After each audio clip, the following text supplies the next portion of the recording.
رضيت بالله ربا وبالإسلام دينا وبمحمد نبيا ورسولا أشهد أن لا إله إلا الله وأشهد أن محمدا عبده ورسوله لا نبي بعد وقال الله تعالى في القرآن الكريم وهو أصدق القائلين بعد أعوذ بالله من الشيطان الرجيم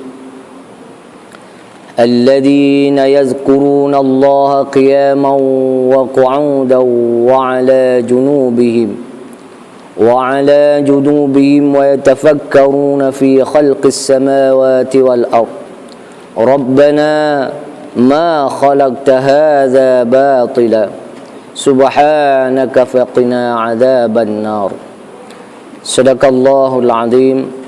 Surah Ali Imran ayat 191. Alhamdulillah, puji dan syukur kehadirat Allah Subhanahu wa taala, yang mana Allah Subhanahu wa taala telah memberikan umur panjang kepada kita sehingga kita dapat hadir melaksanakan satu kewajiban yang telah Allah fardukan kepada kita, iaitu solat maghrib. Dan alhamdulillah kita pun dapat melaksanakannya dalam keadaan berjemaah. Walaupun tarikan-tarikan syaitan tuan-tuan masa kita nak main tadi banyak. Allah mak hujan. Sedap ni kalau hujan sembahyang kat rumah lah. Sedap sembahyang kat rumah, malas kita nak keluar. Tapi alhamdulillah Allah masih memilih kita. Allah masih memilih saya dan tuan-tuan. Masih juga kita boleh hadir untuk melaksanakan secara berjamaah. Maknanya pahala yang lebih yang diberikan secara berjamaah ini dapat kita dapat. Sebab tuan-tuan, hidup kita di dunia ini mungkin kita dan orang lain sama-sama mungkin berumur 60 tahun. Tapi dalam 60 tahun itu mungkin kita tidak sama dalam amalan kita. Mungkin semua sama-sama sembahyang, tapi dalam kita bersembahyang ada yang mendapat pahala lebih, ada yang tak mendapat pahala lebih. Ada yang setiap satu perkara pahala Allah gandakan, ada yang Allah tak gandakan. Terpulang kepada cara kita melaksanakan ibadah.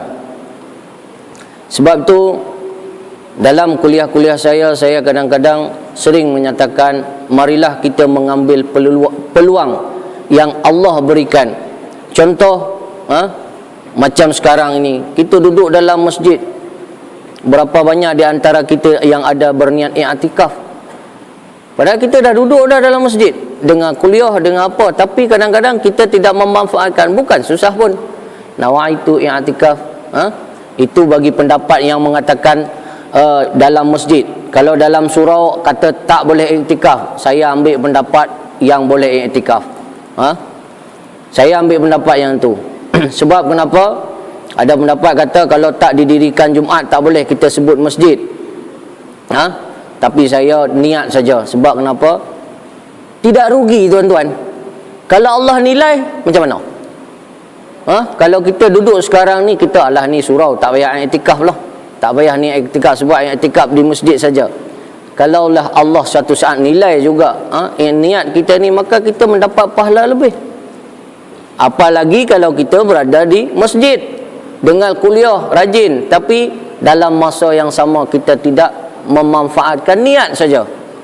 Nawaitu i'tikaf fi hadzal masjid lillahi ta'ala. Selesai. Dapat pahala i'tikaf. Pada masa yang sama kita pun dapat pahala mendengar kuliah.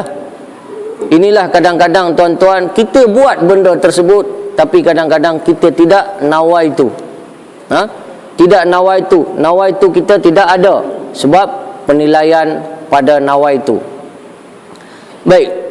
Kemudian selawat dan salam, marilah sama-sama kita berselawat kepada baginda Rasulullah sallallahu alaihi wasallam, yang mana baginda Rasulullah sallallahu alaihi wasallam telah membawa kita kepada satu jalan, iaitu jalan menuju Allah Subhanahu wa taala.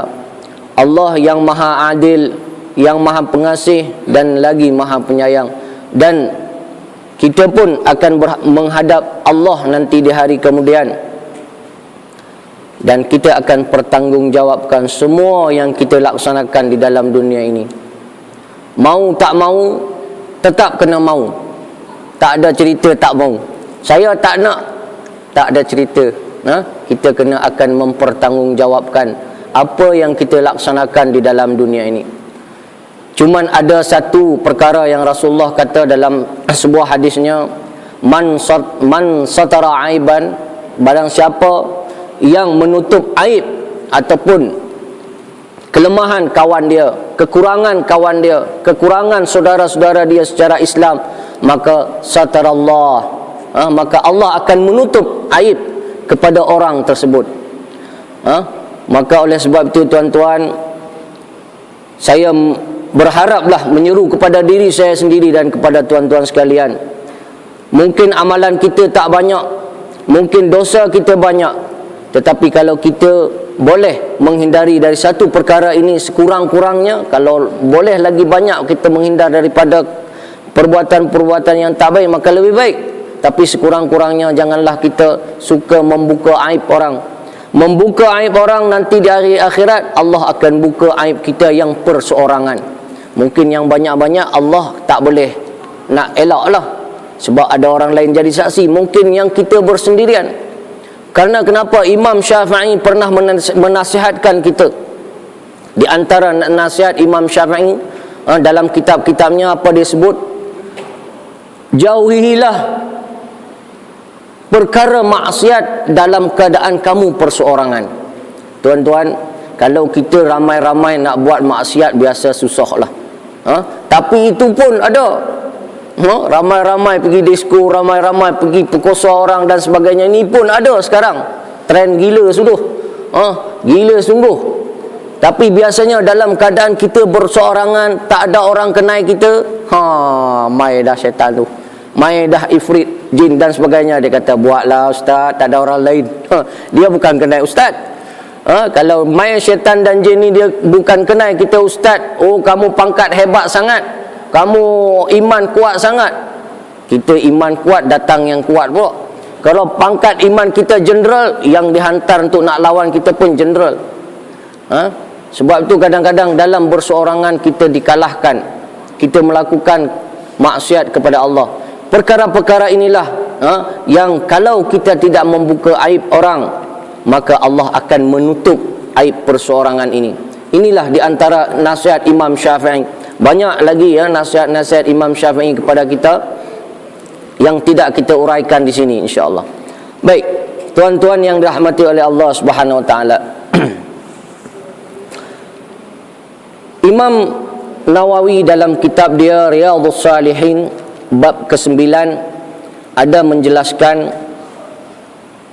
ada beberapa perkara yang boleh menyelamatkan manusia ini daripada melakukan satu perkara maksiat, ataupun boleh menyelamatkan manusia ini daripada api neraka ataupun masuk ke dalam neraka Allah.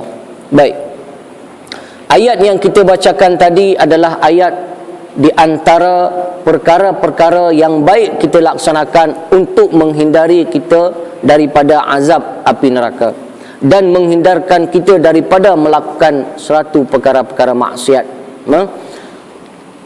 Baik, ayat ini bermakna yang kita bacakan tadi, alladzina yazkurunallaha qiyama,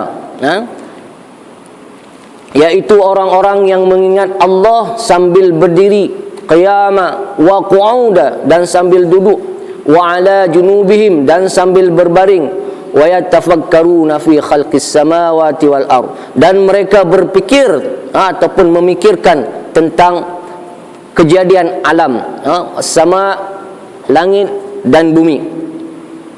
Baik, di sini Imam Nawawi dalam bab ke-9 dalam kitab Riyadhus Salihin menyatakan, kalaulah kita banyak mengingat Allah, maka Allah akan menghindarkan kita daripada perkara-perkara maksiat. Baik, dengan bahasa lain, banyak berzikir. Baik, zikir ini kita bagi, kata Imam Nawawi, dibagi kepada dua. Yang pertama disebut dengan zikir mutlak. Apa itu zikir mutlak? Zikir mutlak apabila kita mengingat Allah sambil berjalan, subhanallah sambil kita duduk, astaghfirullah sambil kita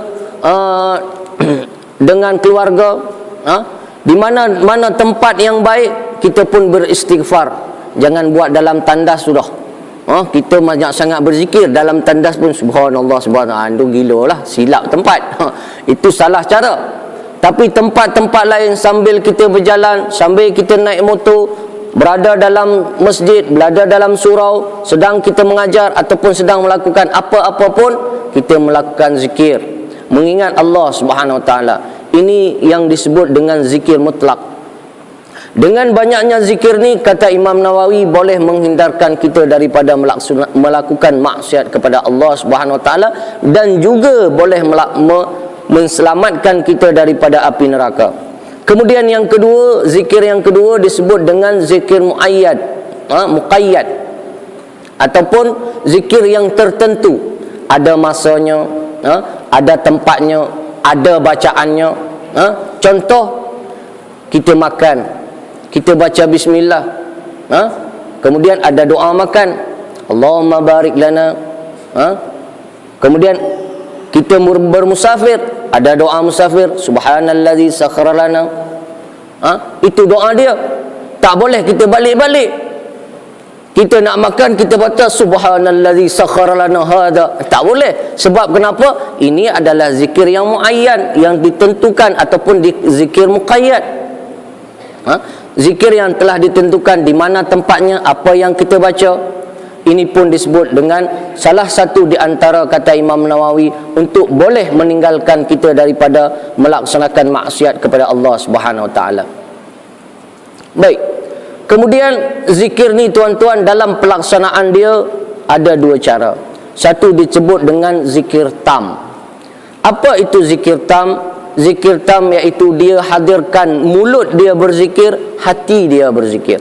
Ini disebut dengan zikir tam. Iaitu dia, dalam dia menyebut subhanallah, hati dia pun menghadirkan diri dia dalam sebutan dia. Yang banyak kita tuan-tuan, zikir naqis ataupun tidak sempurna. Iaitu kita ambil salah satu, mulut zikir, tapi hati teringat isteri masak sedap hari ini, teringat nak tengok bola, teringat nak tengok wayang, teringat nak tengok drama dan sebagainya. Ini mulut berzikir, tapi hati kita tidak berzikir. Sebab tu tuan-tuan, baru-baru ini ada seorang kawan tu hantar WhatsApp kepada saya lah.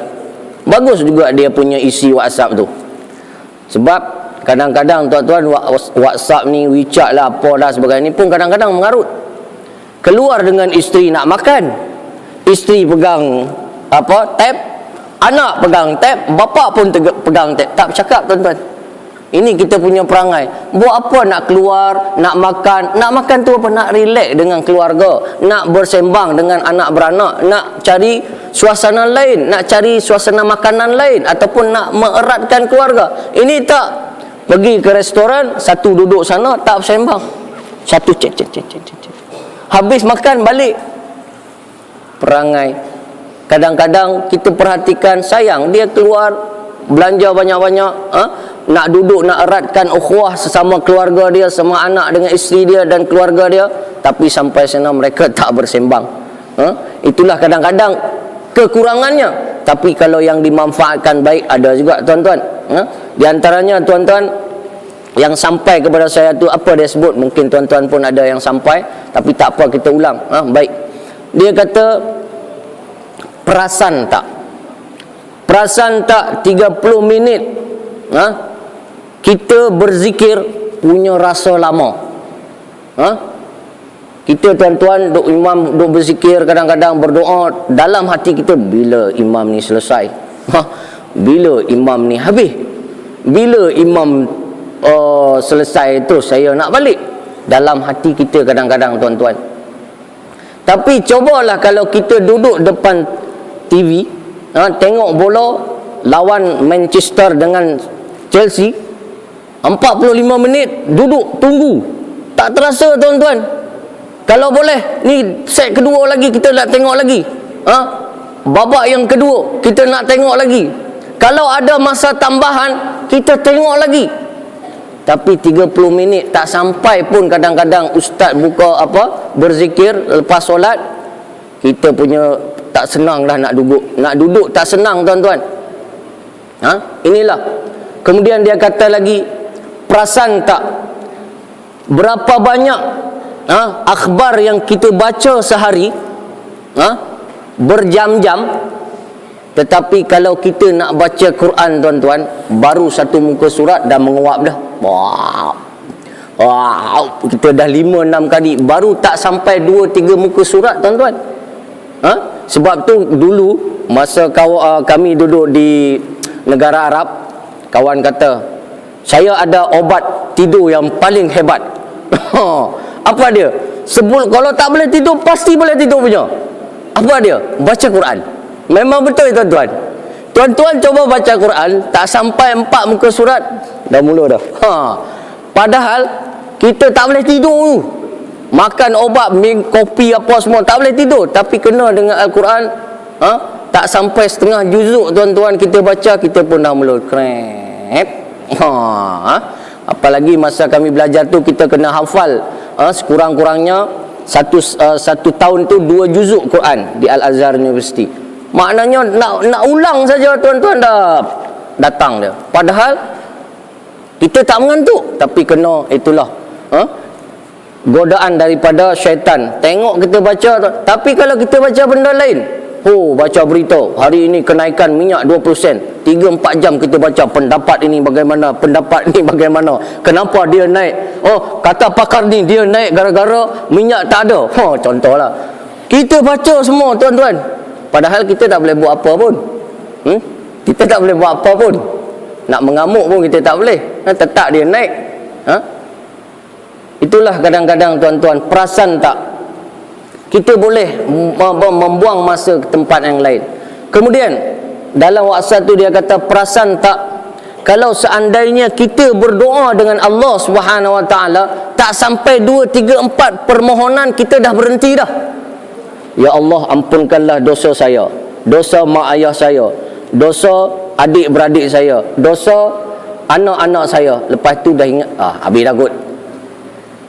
Kita punya sikit berdoa tuan-tuan. Tapi kalau kita duduk bersembang dengan kawan kat kedai kopi, teh tarik satu, minum, mau sembang apa-apa, cerita entah apa-apalah, kita cerita di situ, tak sampai 1 jam habis satu cawan. Nescafe tarik satu. Kita punya banyak idea untuk bersembang dengan kawan kita, tapi kita tidak punya banyak idea untuk meminta kepada Allah Subhanahu Wa Taala. Seolah-olah kita tak ada buat dosa tuan-tuan. 2-3 permohonan maaf kita, mohon ampun kita kepada Allah Subhanahu Wa Taala, dah habis dah kot. Tak ingat dah apa kita nak doa lagi. Padahal ini adalah perkataan kita, hubungan kita, kita nak berhubungan dengan Allah Subhanahu Wa Taala. Begitulah tuan-tuan keadaan kita sekarang. Sedar ke tak sedar, inilah keadaan kita sekarang. Baik. Sebab tu Imam An-Nawawi menjelaskan, kalaulah kita boleh dengan berzikir, dengan berzikir tadi, dengan zikir tam ataupun dengan zikir naqis, yang disebut dengan zikir naqis iaitu kita boleh menghadirkan salah satu. Hati kita berzikir, mulut tak berzikir, ataupun mulut kita berzikir, hati kita tak berzikir, tak apa, jadi juga daripada tak ada. Tapi yang sempurna adalah zikir tam. Mulut kita menyebut, hati kita boleh mengikuti apa yang kita sebut tersebut. Kemudian bagaimana Allah Subhanahu Wa Taala nak menghilangkan maksiat daripada orang berzikir ni?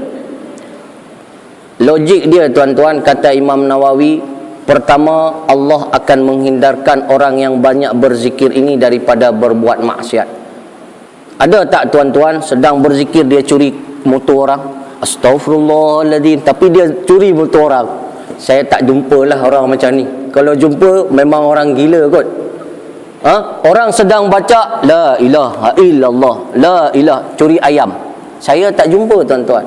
Maknanya zikir ini boleh menghindarkan orang daripada melaksanakan maksiat. Itu yang pertama. Yang kedua, kata Imam Nawawi, dengan banyaknya zikir maka pahala kita akan digandakan, akan dinaikkan. Maknanya dosa kita akan lebih sikit daripada pahala yang diberi. Pahala yang diberi lebih banyak, dengan makna tersebut maka kita pun boleh terhindar daripada masuk neraka. Kita banyak dosa tapi zikir pun banyak, berzikir, bertasbih banyak. Kalau ditimbang nanti di hari akhirat, maka timbangan amalan baik kita lebih banyak. Maka ini juga salah satu, kata Imam Nawawi, untuk menyelamatkan kita daripada api neraka. Sebab kenapa dalam ayat akhir tadi Allah sebutkan subhanaka faqina adzabannar. Maha suci Allah, lindungilah kami daripada azab neraka. Maknanya orang yang banyak mengingat Allah Subhanahu wa taala, Allah akan menyelamatkan mereka daripada melaksanakan maksiat dengan banyaknya zikir. Yang kedua, Allah akan menggandakan pahala kepada orang yang berzikir sehingga dosa dia berkurang. Yang ketiga, Allah boleh mengampunkan dosa-dosa orang yang banyak berzikir. Inilah di antara faedah ataupun kelebihan daripada orang-orang berzikir. Berzikir ni tak susah tuan-tuan. Tak perlu ambil sembahyang, tak perlu kena masuk duit tabung haji, tak perlu. Kita sambil berjalan, sambil duduk dalam rumah kita, kita boleh berzikir. Dan kita boleh mengingat Allah Subhanahu wa taala. Baik. Inilah sedikit mukadimah dari saya, dan insya-Allah kita akan masuk pada kitab kita pada hari ini. Baik. Pada perjumpaan kita yang terdahulu, kita sudah membicarakan sedikit tentang pembagian air. Baik. Mungkin tuan-tuan masalah pembahagian air ni mungkin kita sudah biasa, tak ada masalah dah selalu kita dengar, dah selalu kita baca, dan ustaz-ustaz pun dah selalu mengajarkan kepada kita. Baik, tapi tak apa juga, sebab kita ikut kitab, kita nak lompat-lompat pun sayang, kita baca aja. Sebab ni sekarang kita masuk kepada pembahagian air, kita bacalah masalah air. Walaupun kitab ini menjelaskan tentang ensiklopedia solat, tetapi air ini pun kita ada kena mengena. Sebab di antara syarat sah solat adalah kita menggunakan air yang betul. Kita ambil air sembahyang tak betul, sembahyang tak betul lah, syarat dia tak betul. Syarat nak jadi askar 17 tahun ke atas, kita masih 12 tahun, tak boleh lah. Syarat dia tak cukup. Walaupun mungkin dia tinggi, cantik dah, badan kan, angkat, dia punya angkat berat pun cantik, dia punya body pun okey, tapi umur tak cukup. Sebab itu syarat sah kepada solat, maka dia pun kena mempelajari tentang air. Baik, pembagian air sebagaimana kita ketahui dalam mazhab kita Imam Syafi'i ataupun dalam mana-mana kitab fiqh, ini dibagi kepada 4 pembahagian.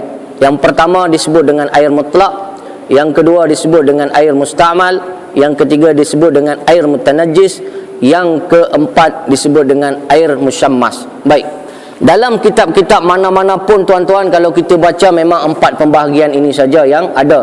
Tapi ada juga tuan-tuan beberapa kitab lain ataupun beberapa buku tentang masalah air ni, ada juga yang ditambah satu lagi disebut dengan air mutaghayyar.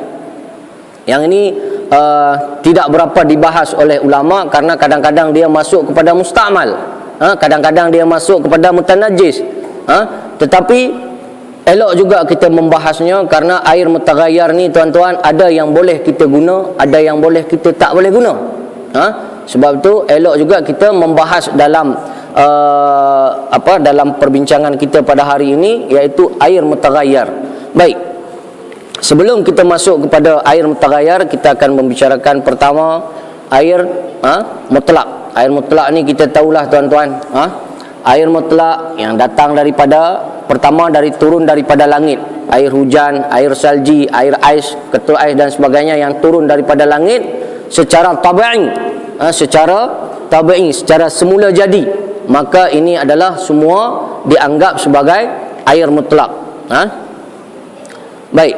Kemudian yang kedua, air yang terbit daripada tanah. Air yang terbit daripada tanah ini pun disebut dengan air mutlak. Seperti air sungai, air laut, air mata air, kemudian air kolam. Kemudian dalam kitab ni dia tambah lagi air pipe, air terusan atau tali mata air, air mineral. Ini dalam kitab ni lah. Dia tambah. Kalau kita tengok dalam dalam kitab-kitab yang lama, dia hanya ada 7 pembahagian air. Air sumur, air sungai, hujan, telaga, air laut, air salji, air embun. Tapi di sini tambah juga. Sebab kenapa kadang-kadang kita confuse, air pek boleh ambil sembahyang ke tak?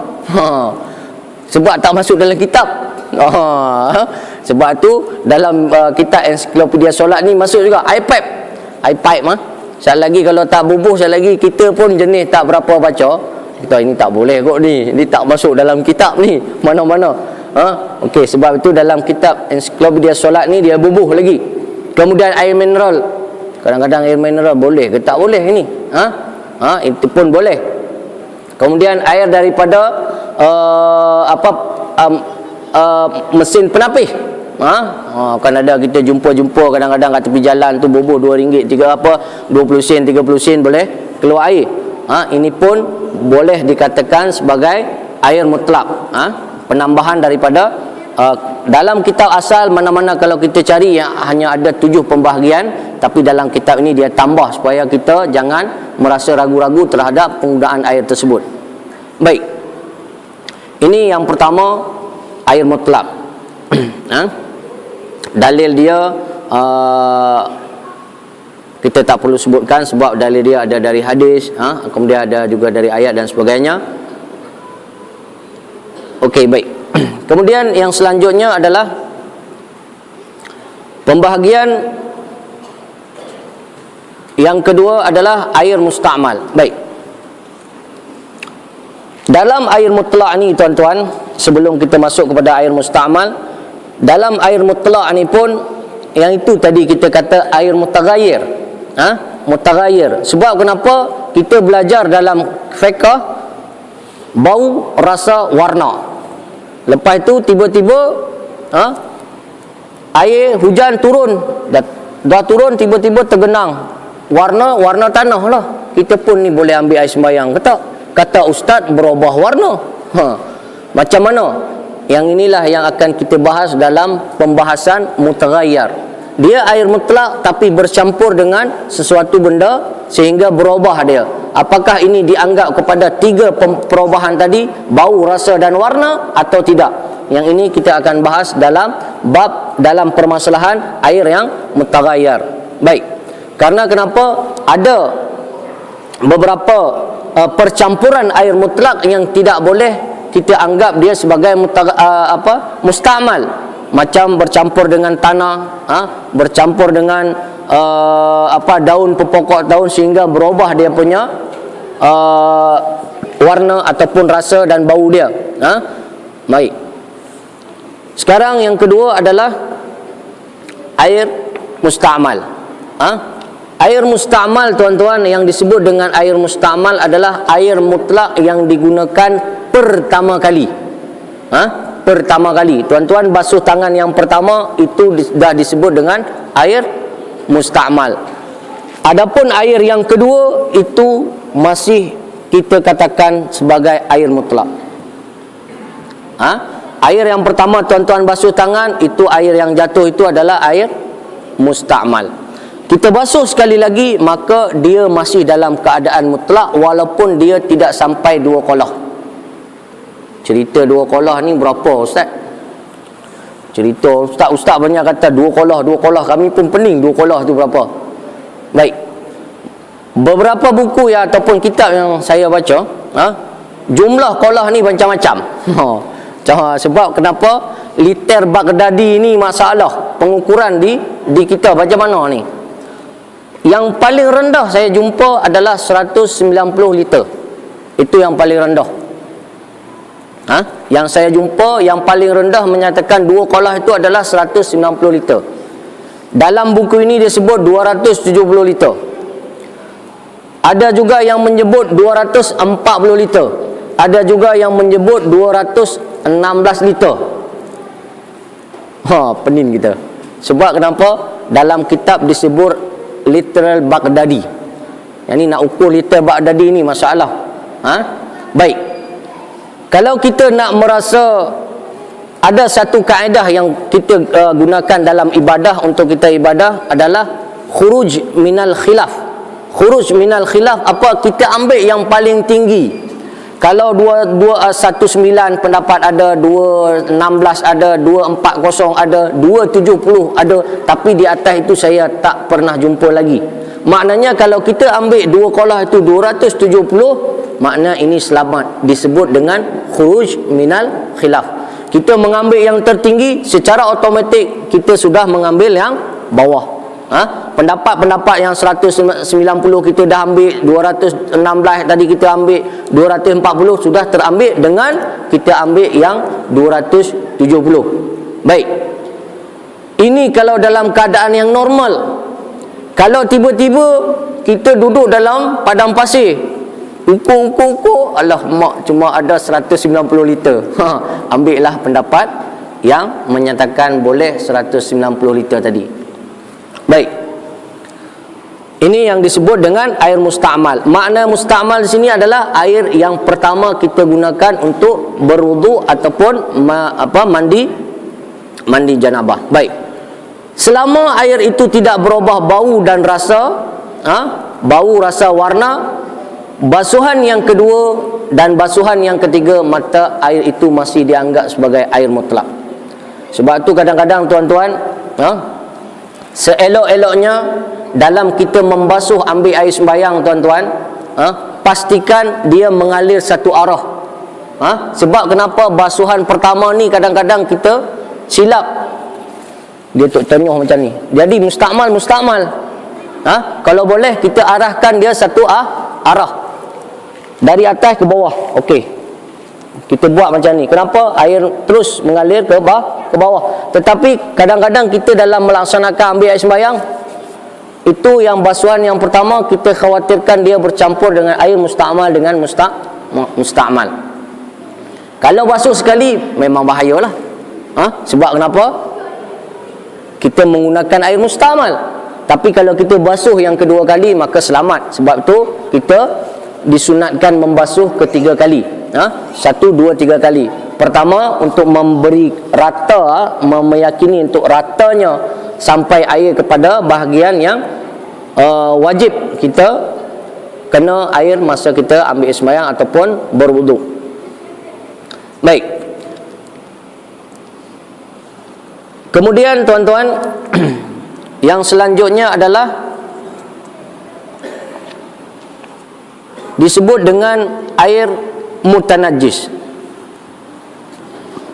Air mutanajjis ni adalah sesuatu air yang pada asalnya mutlak, kemudian dia jatuh najis kurang daripada 2 kaulah. Najis yang jatuh ini adalah kalau binatang-binatang yang berdarah. Jatuh tikus ada darah.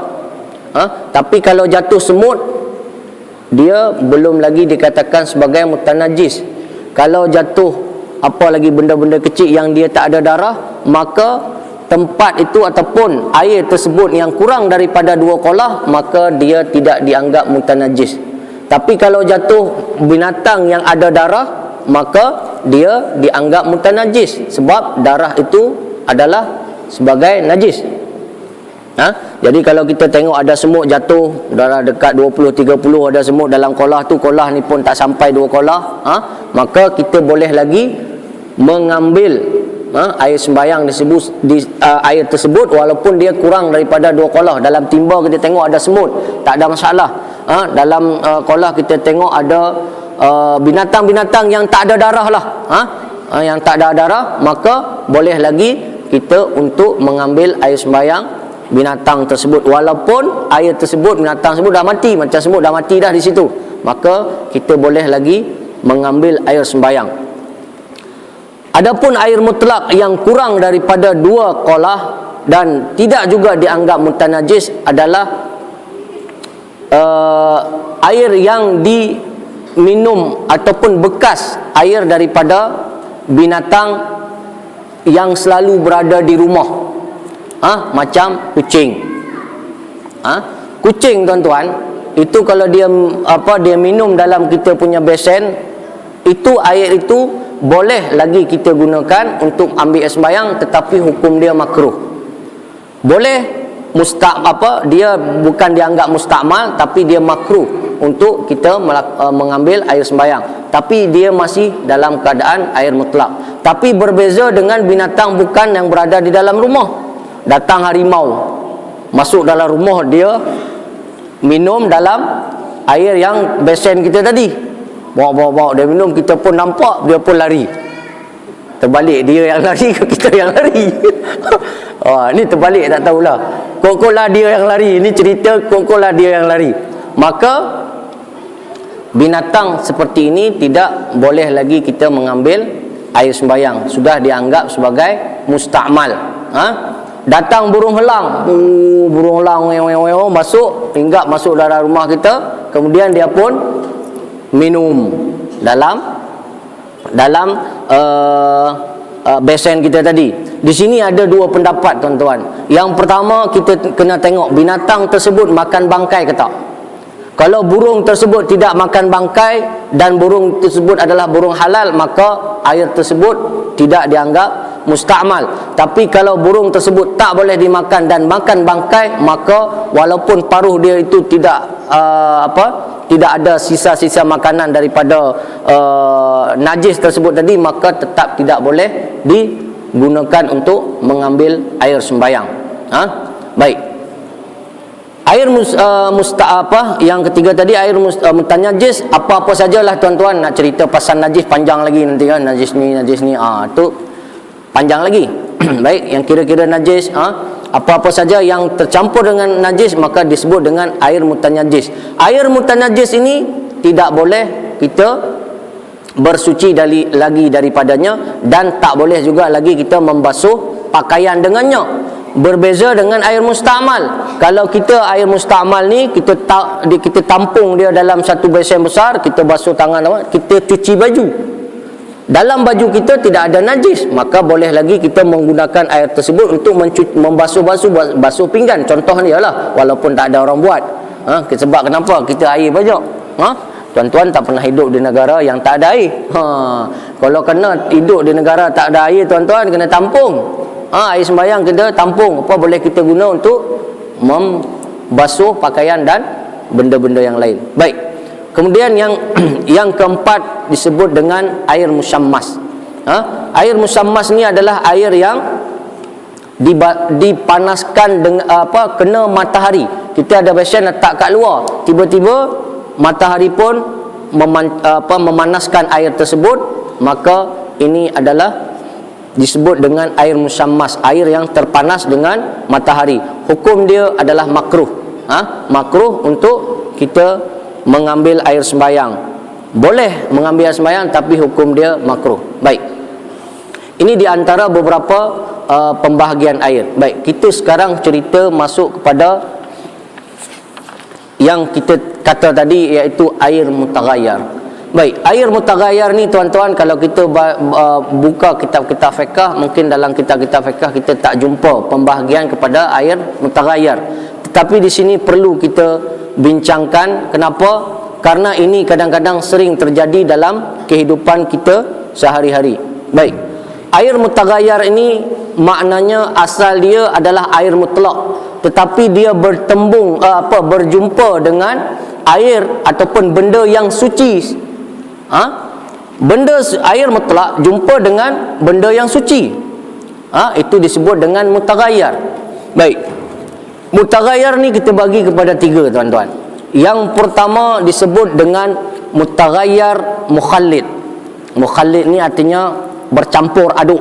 Kita tak boleh lagi nak memisahkan antara air asal dan mukhallid ni biasanya sudah berubah nama.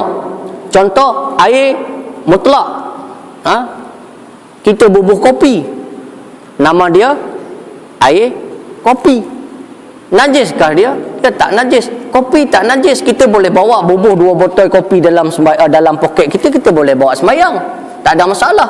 Beli kopi radik bubuh dalam poket, kita pergi sembahyang, sah sembahyang kita. Tapi berbeza kalau kita bawa najis, walaupun najis itu dalam botol macam ni, kita tak sah sembahyang.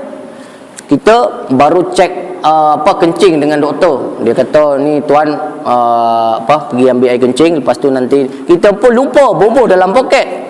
Luar ni bersih tak? Bersih. Dalam saja air kencing. Tapi dalam air kencing ni kalau kita bawa dalam sembahyang, maka tidak sah sembahyang kita. Karena disebut dengan muhammilun najasah. Orang yang muhammilun najasah, membawa najis, maka tidak sahlah sembahyang dia. Sebab tu tuan-tuan, kalau tuan-tuan nak bawa anak sembahyang, pastikan jangan pakai pampers. Kalau nak dukung anak lah, nak sembahyang, kan kita jumpa Rasulullah dukung Saidina Husin nak sembahyang, kita pun ikutlah cara tu. Tapi kita lupa pada zaman Saidina Husin tak pakai pampers. Kita sekarang pampers berlambak, dah penuh dah, kita dukung. Maka di sini kita tak sah sembahyang. Kenapa? Karena anak kita tadi pakai pampers, pampers dia ada najis. Orang yang membawa najis dalam sembahyang, maka dia tidak sah sembahyang. Sebab tu tuan-tuan, kalau sembahyang, poket duit kalau boleh letak bawah. Kenapa Ustaz? Duit ni tuan-tuan, arak pun ada orang pegang. Orang jual ikan pun pegang duit kita. Orang pergi ke tandas pun lepas-lepas basuh dia pun dia pegang duit. Orang kat pasar malam pun dia pegang duit ni. Orang jual babi pun pegang duit ni. Lepas tu kita bubuhlah dalam poket kita. Kita pun sembahyang. Kalau memang terbukti ada darah dalam wang yang kita bawa tadi, maka disebut kita sebagai muhammilun najasah, pembawa najis. Kita bubuh dalam poket cantik, poket kita bersih, tapi dalam wang tersebut kadang-kadang ada. Kalau yakin tak ada, tak apalah. Sebab tu kalau saya kadang-kadang kalau sembahyang, saya lebih suka meletakkan poket duit saya kat bawah. Tapi jangan letak jauh sangat. Sat lagi tuan-tuan Assalamualaikum, poket duit hilang. Assalamualaikum warahmatullahi wabarakatuh. Assalamualaikum. Tengok tak ada. Kan saya ikut Ustaz Rahmat kata macam tu, hilang dah ni. Minta ganti ke Ustaz Rahmat? Tak ada lah. Tak ada ganti ya. Itu di antara cara lah. Kenapa kita khawatirkan. Kalau tuan-tuan yakin dengan poket duit ataupun duit yang dibawa baru keluar baru lagi, tak ada masalah. Kenapa? Orang yang membawa najis, mengangkat najis, maka dia tidak sah sembahyang dia. Tapi bersentuhan dengan najis tak apa, selama bersentuhan bukan dengan tempat yang najis. Contoh dalam ni ada air, air najis, tapi kita bersentuhan, luar dia bersih, kita bersentuhan dengan luaran dia, sah sembahyang kita. Maknanya datang anak kita, dia pegang-pegang kepala kita, dia tak panjat atas kita, sah lagi sembahyang kita. Tapi kalau dia dah naik atas kita pun bangkit, maka di sini boleh membatalkan kepada sembahyang kita kalau seandainya dalam pampers dia ada air kencing ataupun dia membawa najis. Kecuali kalau anak kita dah besar dah, tak pakai pampers, kita sembahyang dia naik, dia buat kuda pula, gedebu, tak ada masalah, kita sembahyang lanjutkan. Jangan gara-gara anak naik atas kepala, lepas tu tak boleh dah, tak ada sembahyang dah. Padahal anak tak pakai pampers, dia sudah umur 3 tahun tak pakai dah kot, atau 4 tahun tak pakai dah, tapi dia suka nak naik abah dia, nak naik kuda-kuda, kita pun batalkan sembahyang, merosakkan sembahyang tanpa perkara yang sepatutnya dosa besar tuan-tuan. Jangan kita suka merosakkan sembahyang tanpa ada perkara yang membatalkan sembahyang. Dosa besar, bukan main-main. Baik, itu yang pertama disebut dengan mutaghayyir mukhallid. Maknanya adalah sesuatu air mutlak yang bercampur dengan benda yang bersih ataupun suci, tetapi berubah dia punya nama, jadi air teh, jadi air kopi, jadi air Milo. Kedua-dua adalah suci, tetapi dia tidak boleh lagi disebut dengan air mutlak. Dia sudah disebut dengan air mutaghayyir dan tidak menyucikan. Apa-apa saja perkara yang bercampur dengan air mutlak dan boleh merubah dia punya nama, maka air tersebut tidak lagi dianggap sebagai air yang mutlak. Baik, yang kedua ada disebut dengan air mutaghayyir mujawir. Air mutaghayyir mujawir ni jiwar. Jiwar makna dalam bahasa Arab ni tepi. Contoh, kita letak air air satu besen dekat dengan minyak wangi. Letak sebelah ni botol minyak wangi, sebelah ni kita letak air yang mutlak tadi. Tiba-tiba pengaruh bau dia tadi masuk ke dalam air tersebut. Tapi bukan kita campur. Pengaruh dia kerana duduk satu tempat, dia berpengaruh kepada bau air tersebut. Maka air tersebut boleh lagi kita anggap sebagai air mutlak. Sebab kenapa? Mutaghayyir dia, perubahan dia karena mujawir, duduk setempat, tapi bukan dibubuh, bukan diadukkan dalam air tersebut. Maka disebut dengan mutaghayyir mutajawir ataupun mutaghayyir mujawir. Ini boleh lagi kita anggap sebagai air mutlak. Baik, yang selanjutnya adalah disebut dengan mutaghayyir atul al-muqti. Maknanya tul ini panjang ataupun masa panjang. Sebab tu kalau kita di sana pergi ke Arab Saudi, tuan-tuan, kalau kita nak tunjuk street aja, kita kata alatul. Alatul. Mudah nak ingat. Tul. Tul tu mungkin ambil dari bahasa Arab apa. Tul tu maknanya street. Jadi kalau kita nak jalan tak tahu, yamin tahu kan? Yamin shimal. Yamin shimal. Okey. Kalau straight kita kata alatul. Mudah saja. Ni ajar bahasa Arab sikit. Kok lah pergi haji nanti ataupun pergi umrah, tak tahu nak kata depan. Arab kan tahu depan. Kita kata alatul. Yamin shimal. Kanan kiri, mudah. Jadi kalau kita tak tahu, sekurang-kurangnya kita nak bagi tahu taksi mudah lah kan. Alatul, yamin, shimal. 3 kata itu boleh naik taksi dah. InsyaAllah tak sesat dah. Tul, nanti kalau tengok kanan, yamin, tengok kiri, shimal. Baik, makna dalam sini adalah mutaghayyir alatul atuli, maknanya dia berubah sebab masa yang terlalu lama. Contoh, kita letak air dalam satu besen lama sangat, sehingga dia sudah tumbuh lumut lah kan, sudah tumbuh sehingga berubah dia punya rasa ataupun bau ataupun warna.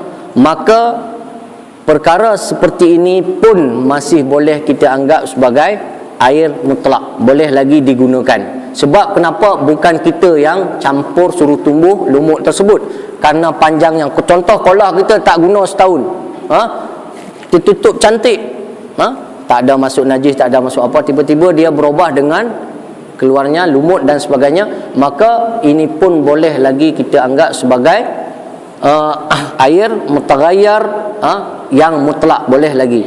Kemudian yang selanjutnya adalah seperti kita katakan tadi, adalah percampuran dengan tanah.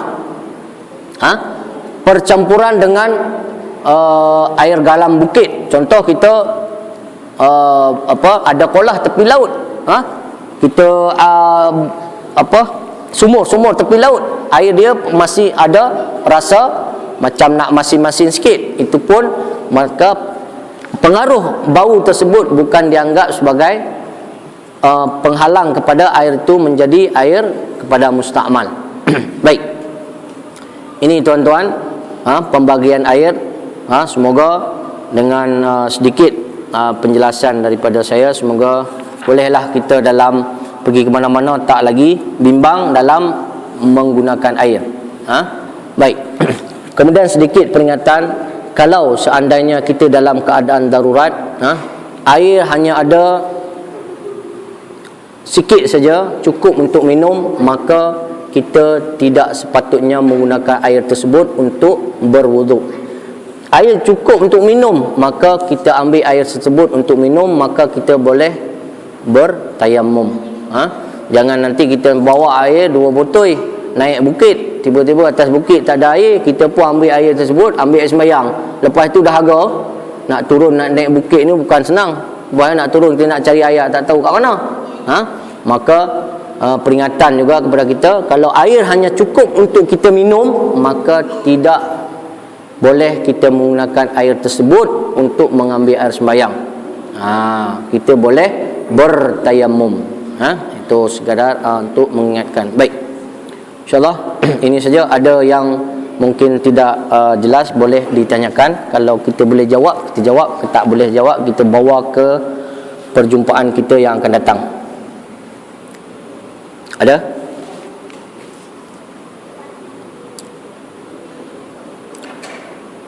Kalau tak ada, saya ada satu masalah yang sudah lalu, yang sudah lepas. Saya nak ingin berkongsi lah di sini. Kes puasa Arafah. Tuan-tuan puasa hari Sabtu ke puasa hari Jumaat? Jumaat. Baik.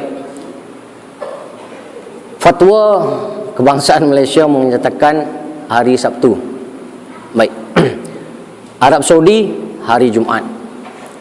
Saya ambil hari Jumaat.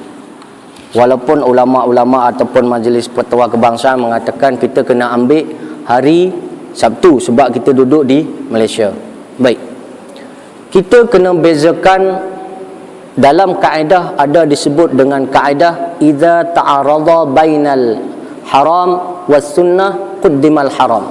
Apabila kita dihadapkan dua permasalahan, kalau kita buat jadi haram, kalau kita buat jadi sunat, maka kita kena tinggalkan, jangan buat. Sebab kenapa? Kalau kita buat jadi haram, kalau kita buat jadi sunat. Baik. Pertanyaan dia dalam kes kita kemarin adalah, kalau kita puasa Arafah, hukumnya apa? Sunat, kan? Kalau kita salah ambil hari, hukumnya haram. Sebab kenapa? Kalau salah masuk hari, kita boleh jatuh kepada hari tasyrik, kan? Tasyrik hukumnya adalah haram.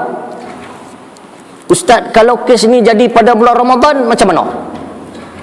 Saudi kata 30, Malaysia kata Saudi kata 29, 30 kita hari raya. Malaysia kata 30, 31 ataupun 1 hari bulan kita raya. Macam mana? Tuan-tuan nak pilih ikut Saudi juga ke? Yang ni kita boleh memilih di antara keduanya. Kenapa? Karena sama-sama wajib. Puasa wajib tak? Wajib. Tak puasa haram. Kalau puasa di kalau kena 1 Syawal haram, maka bertembung antara wajib dengan haram. Maka kita boleh memilih salah satu. Nak ambil fatwa sini boleh, nak ambil keadaan Saudi boleh. Tapi lebih afdal mengambil di sini. Kenapa? Karena dikuatkan oleh hadis sumu li ru'yatik waftaru li ru'yatik. Dalam kaedah bulan puasa, Rasulullah mengatakan, kamu puasa kerana kamu tengok bulan dan kamu berbuka kerana kamu tengok bulan. Okey, ada kaedah. Tapi dalam kaedah Arafah tidak disebutkan. Hadis yang mengatakan kita puasa adalah apabila orang Arafah berpuasa, berwukuf, maka puasalah. Hadis dia mengatakan kalau ada orang Arafah, bukan hadis dia mengatakan 9 Zulhijjah. Cari hadis dia, tidak jumpa puasa 9 Zulhijjah. Tapi yang kita jumpa adalah orang yang berpuasa di masa orang berarafah, maka dapat pahala ini, diampunkan dosa. Ataupun ada hadis lain lagi, barang siapa berpuasa sekali dengan orang berarafah, maka dia mendapat pahala macam ni. Itu yang kita jumpa. Tapi tidak ditentukan kamu kena puasa 9 Zulhijjah. Hadis dia. Okey. Boleh dapat tak ni? Kemudian kaedah tadi, kita nak buat perkara sunat, tapi kalau kita tinggal, kita selamat dari perkara haram. Sebab kenapa? Puasa pada 10 hari Zulhijjah, maka hukumnya haram. Baik, tuan-tuan nak pilih mana-mana, terpulanglah. Saya kalau masalah Arafah, saya akan ikut Saudi. Sebab kenapa? Arafah bukan buat di Malaysia. Itu saja. Kalau ada Arafah di Putrajaya, saya ikutlah. Tapi kalau tak ada Arafah di Putrajaya tak buat, tak jadi. Kalau macam orang Iran dia ada tawaf sa'i semua dibuat di Iran lah, itu dia punya pahaman lain kan. Sebab tu kalau masalah puasa Arafah, saya akan puasa mengikut kepada Arafah. Jadi saya punya pandangan lah. Walaupun di sini ada dua, boleh. Tapi kalau puasa kita boleh. Sebab kenapa? Dikuatkan dengan hadis. Sumu li ru'yatik waftaru li ru'yatik. Maknanya puasalah kamu karena tengok bulan dan berbukalah kamu karena tengok bulan. Kalau di sini tengok bulan tak keluar lagi Syawal, maka kita kena puasa. Kecuali sudah lebih 30 dah kita puasa, tak keluar bulan, buka terus, tidak ada puasa 31 hari.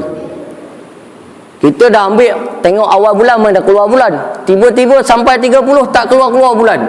Itu tak ada cerita tuan-tuan.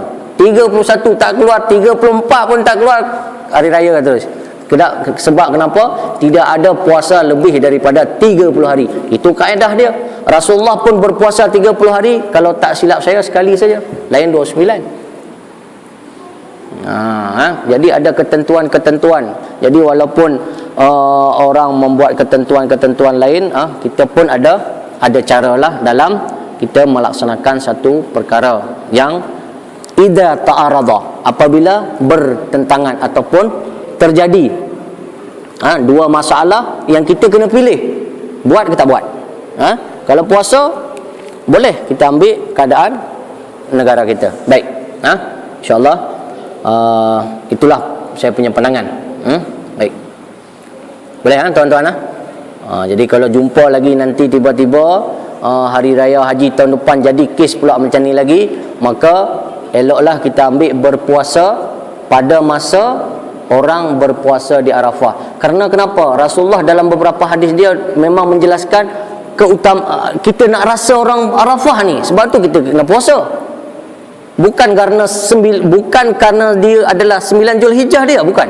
Tapi karena orang Arafah ni, orang berarafah lah, kita sunat berpuasa. Baik. Okey, insyaAllah kalau tak ada lain, insyaAllah kita sudahi dulu perjumpaan kita pada malam ini. Alhamdulillah tuan-tuan boleh hadir walaupun dalam keadaan sejuk-sejuk tuan-tuan. Ini sebenarnya kalau sedap-sedap dia kita minum kopi duduk kat rumah, makan apa jagung bakar ke apa, jagung rebus ke, sedap sungguh tuan-tuan. Ini nak pergi tengok ustaz kuliah dia punya lawan tu, kena melo tarik kat rumah, sedap tuan-tuan dengan sejuk-sejuk macam ni tambah pula dengan tengok apa drama-drama lagi, Allah punya digoda kita. Tapi alhamdulillah kita boleh hadir di sini, dan semoga dengan kita melawan perkara-perkara yang boleh kita hindarkan tadi, semoga Allah menggandakan pahala kita pada malam hari ini insya-Allah. A'udzubillahi minasyaitonirrajim. Bismillahirrahmanirrahim. Alhamdulillahi rabbil alamin, wassalatu wassalamu ala asyrafil anbiya'i wal mursalin wa ala alihi washabihi ajma'in. Allahumma ighfir lana dhunubana wa liwalidayna warhamhuma kama rabbayana shaghira, wa li jaddatina wa li ustadina wa li muallimina wa li jami'il muslimina wal muslimat wal mu'minina wal mu'minat al ahya'i minhum wal amwat innaka ala kulli syai'in qadir. Allahumma faqqihna fid din wa 'allimna ma nasina ya rabbal alamin. Allahumma 'allimna ta'wil wa 'allimna ma nasina ya rabbal alamin. Allahumma nawwir qulubana binuril huda, Allahumma nawwir qulubana binurit taqwa, Allahumma nawwir qulubana binuril huda ya rabbal alamin. Rabbana atina fid dunya hasanah wa fil akhirati hasanah wa qina adzabannar. Walhamdulillahi rabbil alamin. Lebih kurang saya mohon maaf kalau ada kesilapan ataupun kata-kata yang yang tersentuh hati tuan-tuan, saya mohon maaf tuan-tuan. Semoga jangan disimpan di hati. Kalau disimpan di hati bahaya tuan-tuan. Disimpan di hati, saya pun tak seronok, tuan-tuan pun tak seronok. Baik, insya-Allah. Assalamualaikum warahmatullahi wabarakatuh.